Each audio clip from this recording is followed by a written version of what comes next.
There are so many problematic heroes in fairy tales, but this Romanian story has one who is humble, kind, and does nice things for a girl just because he wants to make her happy. It's also got some fun partying giants, and it's called The Giant and the Herdboy.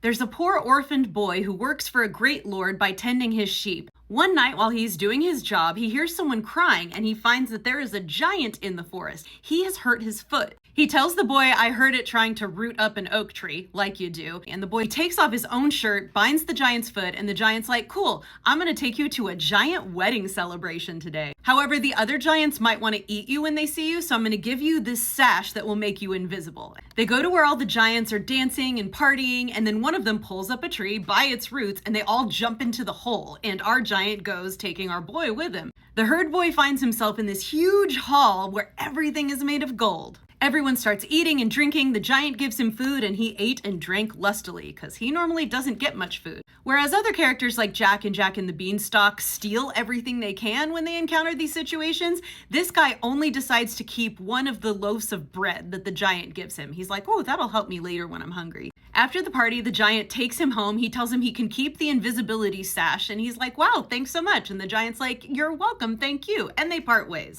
The next morning, the lad feels hungry, and so he tries to bite into the loaf, but he can't, and he discovers that every time he tries to bite into it, gold falls off in chunks. So he can just make as much gold as he wants just by biting into this loaf of bread, which remains untouched, like it never goes away or runs out. But again, he doesn't go over the top with this. He just takes enough to go buy himself something to eat and then returns to his sheep, doing his job. Well, the lord he works for has a beautiful daughter who always smiles and nods at the herd boy, and he really likes her, and he finds out that it's her birthday. So he uses his invisibility sash to sneak into her room in the middle of the night and just leave her a little bag of gold for a birthday present. You know, instead of doing a lot of other awful things that male fairy tale characters do when they are alone with a woman at night and invisible, or not invisible, just alone. The girl is so happy and excited by this surprise present, and it said that the herd boy was so pleased to think what pleasure he had given her that he decides the next night, "I'm gonna do it again. I just love that I made her feel good, so I want to make her feel good again." This happens a couple more nights, and her parents start to wonder if maybe there's a good fairy who's leaving her the gold. But they're not sure, so one night they decide to hide in her room to see who's sneaking in with the gold. Well, that night the boy forgets his sash, but it's a horrible, rainy, cold night, and when he gets there and realizes, "Oh, I don't have the sash," he's like, "Well, I don't want to go back out in the rain and get it," so he's like, "I'll just drop it off, in her room and then I'll go."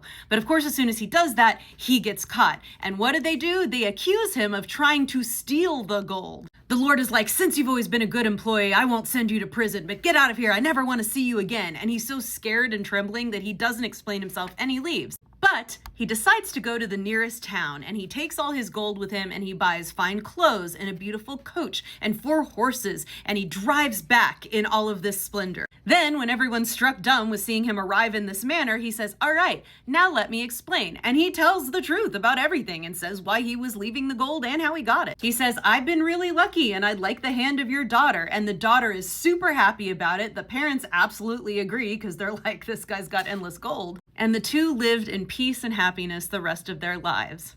'Cause he's a good dude. I know the bar is low, but this kid is just lovely, and I wish him all the best. For another swoon-worthy and non-toxic love interest, check out my book. His name is Lloyd. He's amazing. Also, my podcast, all the links are in my bio.